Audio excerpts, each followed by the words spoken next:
जैसा कि last episode में हमने देखा था कि स्वॉर्ड गार्ड 6 का सुप्रीम एल्डर किंग जेन अपने ही फैक्शन को धोखा देकर फ्लेम क्लाउड एकेडमी के साथ मिल चुका है। उसने सुप्रीम एल्डर यिंग टियान को खत्म करने की कोशिश की, मगर उन्हें बचाते हुए टियानलिन के मास्टर कांग्या उससे घायल हो गए, जिसके चलते टियानलिन एंशिएंट सोल बर्निंग टेक्निक को एक्टिवेट कर देता है, जिस वजह से टियानलिन ने अपनी कल्टीवेशन को फोर्सफुली डाओ रेल्म पर पहुंचा दिया था।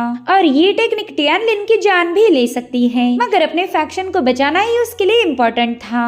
अब आगे तो इस एपिसोड की शुरुआत में हमें स्वॉर्ड गार्ड 6 का अरीना दिखाया गया, जहां पर टियानलिन अपनी एंशिएंट सोल बर्निंग टेक्निक की सेकंड मूव के लिए तैयार हो चुका। साथ ही साथ हमें टियानलिन के माइंड स्पेस का सीन दिखाया गया, जहां पर उसकी इनेट स्पिरिट उसके लिए काफी ज्यादा परेशान थी और टियानलिन की सोल को ब्रेक होने से बचाने लगी, लेकिन वो इसमें पूरी तरह से नाकाम हो जाती है। दरअसल टियानलिन ने सेकंड मूव को इनिशिएट कर दिया था, जिससे वहाँ पर एक डाओ सोर्ड फॉर्मेशन क्रिएट हो जाता है। साथ ही साथ स्वॉर्ड गार्ड 6 के डिसाइपल्स ने देखा कि उनकी तलवारें अपने आप शेक होने लगी। ऐसा लग रहा था कि मानो तलवारें अपने मालिक से दूर जाना चाहती, और देखते ही देखते वो सारी तलवारें टियानलिन के फॉर्मेशन की तरफ आगे बढ़ने लगी। वेल, इस नजारे को देखकर तो फ्लेम क्लाउड एकेडमी का एल्डर काफी ज्यादा हैरान था। वो कहता है कि आखिर इस लड़के ने कौन सी डाओ इंटेंट का यूज किया होगा। मैंने तो आज तक कभी भी इस तरह के डाओ इंटेंट को विटनेस नहीं किया था। दरअसल हर एक स्पिरिट सोर्ड बस अपने ही मालिक का हुक्म मानती है, मगर यहाँ पर तो मानो हर एक स्पिरिट सोर्ड टियानलिन की गुलाम बन चुकी थी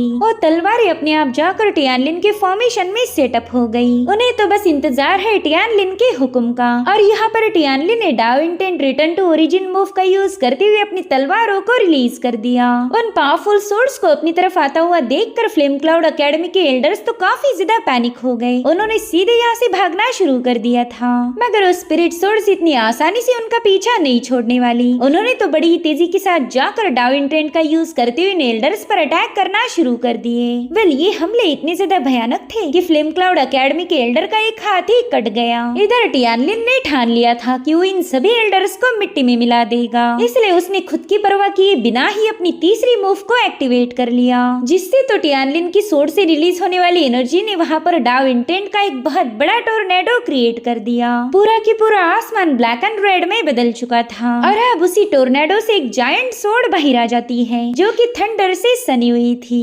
उस सोर्ड के अपीयर होते ही हमें टियानलिन के माइंड स्पेस का सीन दिखाया गया। ये बंदा वहाँ पर बुरी तरह से घायल हो चुका था, जो देख इनेट स्पिरिट काफी ज्यादा पैनिक होकर उसे संभालने लगी। उसने देखा कि टियानलिन की बची हुई सोल्स भी क्रश होने की कगार पर हैं, और उतने में ही हमारा हीरो अपनी तीसरी मूव को रिलीज कर देता है। वेल, इस मूव का नाम उसने रखा था टियानलिन द सोर्ड। उस सोर्ड के मूव होते ही वो पूरा इलाका शेक होने लगा। उस सोर्ड की एनर्जी वहाँ मौजूद हर एक चीज पर अपना डोमिनेंस साबित कर रही थी, और ये सब देखकर टियानलिन के मास्टर के तो होश ही उड़ गए और डर के मारे बताने लगा कि ये स्ट्राइक तो पहले से भी काफी ज्यादा भयानक होने वाली है। मैं इस तलवार में डाओ अटेनमेंट की पावर को महसूस कर पा रहा हूँ। दरअसल डाओ अटेनमेंट वो स्टेज है जिसे एक डाओ रेल्म का कल्टीवेटर अपने पिक पर पहुँचने के बाद ही अचीव कर सकता, मगर टियानलिन ने तो ये कारनामा बड़े ही आसानी से कर दिखाया था। दूसरा एल्डर कहने लगा कि इस बच्चे को तो खुद की भी कोई फिक्र नहीं, हमें मारने की खातिर ये तो खुद को भी सैक्रिफाइस करने के लिए तैयार हो गया। मेरे ख्याल से हमने जल्दी से पीछे हट जाना चाहिए, अगर यहाँ पर रुके तो हम बेवजह मारे जाएंगे। वहीं पर टियानलिन गुस्से में किंग जेन के नाम लेकर चिल्लाने लगा। वो कह रहा था, कमीने, तेरे ही वजह से मेरे मास्टर कांग्या घायल हो गए, तुझे तो मैं किसी भी कीमत पर जिंदा नहीं छोड़ने वाला। यहाँ पर टियानलिन की डाओ सोर्ड बड़ी ही तेजी के साथ जाकर किंग जेन पर अटैक कर चुकी। किंग जेन ने अपने सामने एक शील्ड फॉर्म कर ली थी, और अब वो भी अपनी सालों साल की हुई कल्टीवेशन पावर का यूज करते हुए टियानलिन की इस अटैक को रोकने लगा। यहाँ पर किंग जेन ने अपनी हेवनली कोल्ड्रन का यूज किया था, जो कि एक भयानक डिफेंसिव वेपन है। तो अब इस वेपन को डिस्ट्रॉय करने के लिए टियानलिन ने अपनी और ताकत बढ़ा दी। इससे उसकी सोल पूरी तरह से शटर होने की कगार पर थी, लेकिन बदले की आग में जल रहा टियानलिन बिल्कुल भी अपने बारे में नहीं सोच रहा था। वहीं पर मास्टर किंग जेन को पूरा यकीन था कि टियानलिन उसका कुछ बिगाड़ नहीं सकता, इसलिए वो कह रहा था, टियानलिन, आज यहाँ पर बस एक ही शख्स मारा जाएगा, जो कि होगा तू। चाहे कितनी भी कोशिश क्यों न कर ले, तो मुझे मुझे अपने साथ जहन्नुम में नहीं ले जा सकता। मगर थोड़ी देर में टियानलिन ने उसकी कोल्ड रन के चिथड़े उड़ा दिए और साथ ही साथ किंगजिन का किस्सा भी यहीं पर खत्म हो चुका था। वो बंदा तो टियानलिन की सोड से इतनी तेजी के साथ मारा गया कि उसे भी पता नहीं चला होगा कि वो अब मर चुका है। वहीं पर टियानलिन का स्लैश उस पूरी जगह पर एक जोरदार धमाका कर चुका था, जिसके चलते वहाँ मौजूद हर एक चीज राख में बदल गई। तो इस तरह से टियानलिन ने अपने मास्टर का बदला ले लिया था, मगर अब उसे एंशिएंट सोल बर्निंग टेक्निक के बैकलैश को भी झेलना पड़ेगा। यहाँ पर टियानलिन बेहोश होकर सीधे एक पुल में गिर चुका था। जब टियानलिन ने अपनी आंखें खोली तब उसे अपने दोस्त और अपने सुप्रीम एल्डर्स के चिल्लाने की आवाजें आने लगी और सभी लोग टियानलिन के लिए काफी ज्यादा परेशान थे। वो उनके आवाजों में छुपे हुए दर्द को महसूस कर पा रहा था, लेकिन अब उसमें इतनी भी ताकत नहीं कि वो अपने लोगों के पास वापस जा सके। वो तो मानो एक गहरी खाई में धंसता जा रहा था। और अब ये सीन यहीं पर कट होकर हमें एक माइंड स्पेस दिखाया गया, जो कि टियानलिन का तो बिल्कुल नहीं था। और अब टियानलिन की बॉडी फ्लोट होते हुए एक रॉक के पास पहुंच गई, जहां पर एक बंदा टियानलिन को देखकर कहने लगा कि तुम तो काफी जल्दी से मेरे पास आ गए, मुझे तो इतनी जल्दी तुमसे मिलने की उम्मीद नहीं थी। वह टियानलिन की सोल है जो कि किसी और के माइंड स्पेस में पहुंच चुकी थी। और अब हम टियानलिन की फिजिकल बॉडी को देख पाते हैं, जिसे कि सोड गॉड सेक के सभी सुप्रीम एल्डर्स अपनी पावर का यूज करते हुए हील करने में लगे हुए थे। और मास्टर्स कह रहे थे कि अब हमने माउंटेन सीलिंग फॉर्मेशन को एक्टिवेट कर देना चाहिए। सिर्फ वही फॉर्मेशन दुश्मनों को हमारे सोड गॉड सेक के इलाके में आने से रोक सकता है, मगर इस फॉर्मेशन का हमें एक नुकसान भी उठाना पड़ेगा। अगर हमने पूरे सोड गॉड सेक को इस फॉर्मेशन के चलते सील कर दिया तो ना ही कोई बाहर का बंदा हमारे सेक में आ पाएगा और ना ही हमारे सेक के लोग बाहर जा पाएंगे। और सुप्रीम एल्डर्स के इस फैसले से सेक मास्टर जियान शुआन बिल्कुल भी खुश नहीं थे। वो कहने लगे कि अगर माउंट सीलिंग फॉर्मेशन एक बार एक्टिवेट हो गया तो फिर 10 सालों तक उसे डीएक्टिवेट नहीं किया जा सकता। हम सभी लोग 10 सालों तक सोड गॉड सेक में ही स्टक हो जाएंगे। इसलिए मैं सभी सुप्रीम एल्डर्स से रिक्वेस्ट करूंगा कि आप एक बार फिर से सोचिए। जिस पर सोडपिक की मास्टर कहने लगी कि हम आपकी फीलिंग्स को समझ पा रहे हैं, हम भी नहीं चाहते कि हमारे डिसाइपल यहाँ पर 10 सालों के लिए कैद हो जाए, लेकिन सभी इंपीरियल फैमिलीज हमारे खिलाफ होकर उन्होंने फ्लेम क्लाउड एकेडमी को एस्टेब्लिश किया। वो लोग हमारे इस पूरे नेशन पर ही कब्जा करना चाहते हैं और उनका सबसे पहला टारगेट होगा हमारा सोड गॉड सेक। हमने उनका ऑफर ठुकरा कर बगावत का ऐलान कर दिया है, इसीलिए फ्लेम क्लाउड सेक किसी भी कीमत पर हमारा पीछा नहीं छोड़ेगा। भले आज टियानलिन ने अपनी सोल बर्निंग टेक्निक का यूज करते हुए उन्हें हरा दिया, मगर वो दोबारा से जरूर वापस आएंगे और इस बार पूरी ताकत के साथ। आज उन्हें पता चल चुका है कि हमारा सोड गॉड सेक उनके सामने अपना सिर नहीं झुकाएगा, तो वो हमें खत्म करने के लिए पूरी तैयारी के साथ आएंगे। इसलिए हमारे दुश्मनों को यहाँ आने से रोकना ही हमारा सबसे पहला मकसद होगा। जिस पर मास्टर जियान शुआन कहने लगे कि अगर हमने अपने माउंटेन को 10 सालों के लिए पूरी तरह से सील कर दिया तो ना ही यहाँ पर नए डिसाइपल आ पाएंगे और ना ही हमारे सेक के डिसाइपल बाहर जा पाएंगे। हमारे पुराने डिसाइपल्स को ट्रेनिंग के लिए बाहर जाना काफी ज्यादा जरूरी है। ऐसे एक ही जगह पर कैद होकर वो कभी तरक्की नहीं कर पाएंगे और इससे तो हमारे सोड गॉड सेक का स्टेटस और भी ज्यादा डिक्लाइन हो जाएगा।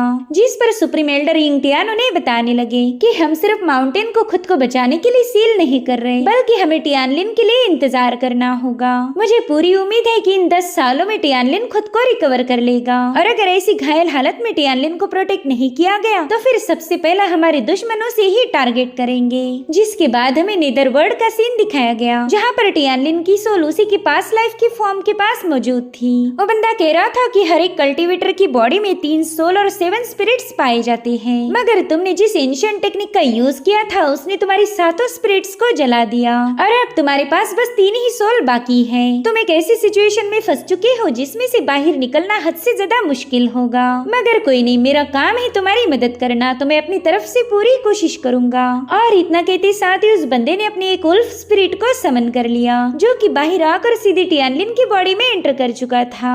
अब वो बंदा अपने सेकंड स्पिरिट को भी समन कर लेता है, जो कि एक एरो की फॉर्म में था और इसे कहा जाता है फुशा स्पिरिट। और अब ये स्पिरिट भी तुरंत ही टियानलिन की बॉडी में एंटर कर चुका। तब तक वो बंदा अपने तीसरे स्पिरिट को भी समन कर लेता है, जिसका नाम था कीयून और ये एक स्पिरिचुअल बर्ड है और अब ऐसे ही करते करते उस बंदे ने अपने 4, 5, 6 और 7 ऐसे सातों स्पिरिट को समन कर लिया, जो कि 1 बाय 1 जाकर टियानलिन की बॉडी में एंटर कर रहे थे। और उतने में वहाँ पर टियानलिन की डिवाइन पावर का एक जोरदार एक्सप्लोजन हो गया। भले ही टियानलिन ने एंशिएंट सोल बर्निंग टेक्निक का यूज करने से अपने 7 स्पिरिट्स को गवा दिया हो, मगर उसके पास्ट लाइफ की फॉर्म ने अपनी सभी 7 स्पिरिट उसके हवाले करके उसे दोबारा से रिकवर कर लिया। इतना ही नहीं, वो यहाँ पर टियानलिन की लाइफ सोल यानी कि इनेट स्पिरिट को भी समन कर लेता है, जो कि एक पोर्टल के जरिए बड़ी जोरों से वहाँ आकर पटक गई थी। उसने देखा कि टियानलिन के आसपास तो बहुत ही स्ट्रॉन्ग पावर रिवॉल्व हो रही है, इसलिए वो रोते हुए जाकर तुरंत ही अपने मास्टर के गले लग गई। वो कहती, मास्टर मैं जानती थी आप इतने आसानी से मर नहीं सकते, अगर आप मुझे छोड़कर चले गए तो मैं अकेली क्या करूंगी। इधर टियानलिन का फॉर्म देखता है कि ये तो हेवनली डावर मॉन्यूमेंट है। वहीं पर इनेट स्पिरिट भी उसे देखकर काफी ज्यादा पैनिक हो गई। वो उससे पूछ रही थी कि आखिर तुम हो कौन। दरअसल टियानलिन के इस फॉर्म ने मास्क पहना हुआ था, इसलिए इनेट स्पिरिट उसे पहचान नहीं पाती, मगर वो फॉर्म तो बस उसे केयरफुली ऑब्जर्व कर रहा था। उसे तो ये इनेट स्पिरिट काफी ज्यादा दिलचस्प लगी। वो कहने लगा कि तुम तो हेवनली डाव मॉन्यूमेंट से ट्रांसफॉर्म हुई हो। साथ ही वो दिल ही दिल में कहने लगा कि शायद यही इनेट स्पिरिट हमारी किस्मत को बदल सकती है। वहीं पर इनेट स्पिरिट को तो ये लग रहा था कि ये बंदा उसके मास्टर को नुकसान पहुँचाएगा, इसलिए वो टियानलिन को प्रोटेक्ट करने के लिए उसके सामने खड़ी हो गई। उस बंदे से रही थी कि तुम चाहकर भी मेरे मास्टर को नुकसान नहीं पहुंचा सकते, मेरे होते हुए तो बिल्कुल नहीं। तुम्हें नहीं पता मैं काफी ज्यादा स्ट्रांग हूँ, अगर तुमने मेरे मास्टर पर अटैक किया तो मैं तुम्हारी चटनी बना दूंगी। और उतने में वहाँ पर रेड कलर की ऑरा फैलने लगी, जिसमें टियानलिन और इनेट स्पिरिट दोनों भी फ्लोट हो रहे थे। साथ ही टियानलिन का फॉर्म उसे बता रहा था कि अब तुमने जल्दी से खुद को तैयार कर लेना चाहिए, क्योंकि तुम्हारा आगे का सफर मुश्किलों से भरा होगा। दरअसल टियानलिन के इस फॉर्म ने टियानलिन की स्पिरिट्स को रिस्टोर करते हुए उसे वापस भेज दिया था, जिसके बाद हमें सोड गॉड सेक्ट का सीन दिखाया गया, जहाँ पर सभी डिसाइपल अपने अपने काम में बिजी थे।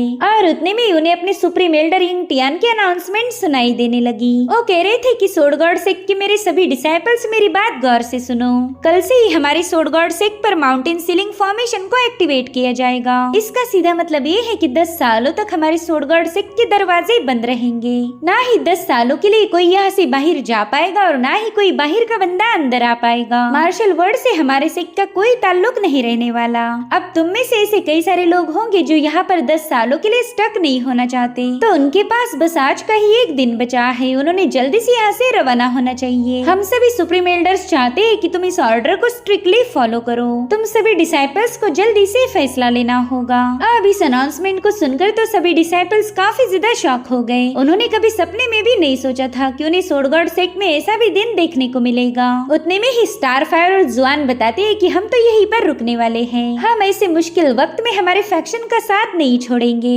लेकिन कुछ डिसाइपल्स ऐसा करने के लिए तैयार नहीं थे। वो कह रहे थे कि ऐसी बात नहीं है कि हम सोड गॉड सेक्ट के साथ धोखा कर रहे हैं, बस बात इतनी है कि 10 सालों तक यहाँ पर रुकना काफी ज्यादा मुश्किल हो जाएगा। जैसे फैक्शन की डोर रीओपन होंगे हम दोबारा से वापिस आ जाएंगे। अब 1-2 डिसाइपल्स ने जैसे ही सोड गॉड सेक्ट को छोड़ने का मन बना लिया, उन्हें देखकर बाकी के डिसाइपल भी वही सोचने लगे। किसी को अपनी माँ की याद आ रही थी तो किसी को अपने लवर की। वो अपनों से 10 सालों तक दूर नहीं रह सकते थे। स्टारफायर को तो इन डिसाइपल्स पर काफी ज्यादा गुस्सा आ रहा था, मगर जुआनो से समझाता है कि ये उनका फैसला है जिसमें हम इंटरफेयर नहीं कर सकते। और अब देखते ही देखते कई सारे डिसाइपल सोड गॉड सेक्ट छोड़कर बाहर जाने लगे। मास्टर जियान शुआन को तो ये सब देखकर काफी ज्यादा बुरा लग रहा था। वो अपने सुप्रीम एल्डर यिंग टियान से कहने लगी कि जब 10 सालों के बाद हम अपने दरवाजों को दोबारा से ओपन करेंगे, तब पता नहीं इन डिसाइपल्स में से कितने लोग वापस आएंगे। ऐसा भी हो सकता है कि तब तक ये लोग किसी दूसरे फैक्शन को ज्वाइन कर ले। इससे तो हमारा सोड गॉड सेक्ट काफी ज्यादा कमजोर पड़ जाएगा।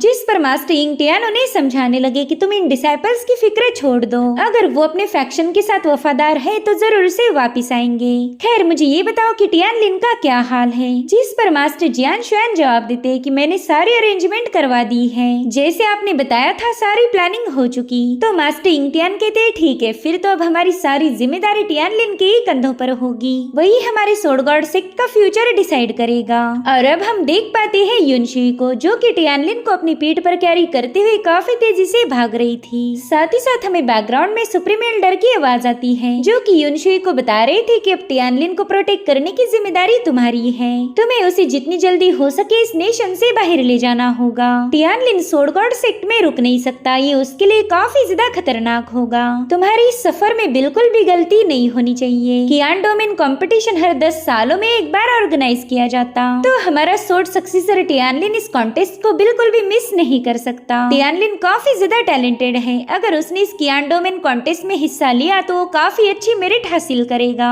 हमें पूरी उम्मीद है कि वो टॉप 10 में जगह बना ले। अगर ऐसा हो पाया तो उसे इंपीरियल एक्सट्रीम होली लैंड पर कल्टीवेट करने का मौका मिलेगा। बस एक बार हमारा टियानलिन होली लैंड का डिसाइपल बन जाए, फिर तो उसकी ताकत काफी तेजी के साथ बढ़ती जाएगी। वो खुद भी काफी ज्यादा पावरफुल बनेगा और हमारा सोर्ड गॉड से भी महफूज हो जाएगा। मगर तब तक हमें कुछ भी करके टियानलिन को यहाँ से दूर रखना होगा, ताकि हमारा दुश्मन उस तक पहुँचने न पाए। सो गाइस, यहाँ पर सुप्रीम एल्डर यिंग टियान ने एक जबरदस्त प्लान बनाया था। उन्होंने अपने सोर्ड गॉड सेक को सीलिंग फॉर्मेशन का यूज करके बंद कर दिया, ताकि उनके दुश्मनों को ये लगे कि टियानलिन वहीं पर मौजूद है, जबकि उन्होंने तो युनशुई पर ही टियानलिन की जिम्मेदारी सौंप दी, जो कि उसे सोर्ड गॉड सेक से दूर रखेगी। यहाँ पर टियानलिन अगर रिकवर हो जाए तो कियान डोमेन टूर्नामेंट में पार्टिसिपेट कर सकता था। ये टियानलिन के फ्यूचर के साथ साथ सोर्ड गॉड सेक्ट के लिए भी काफी ज्यादा इम्पोर्टेंट है। अगर टियानलिन को अपने सेक्ट को दोबारा से राइज करवाना है तो उसे कॉन्टेस्ट जीतना होगा। सिर्फ यही एक रास्ता था सोर्ड गॉड सेक्ट की लेगेसी को जारी रखने का।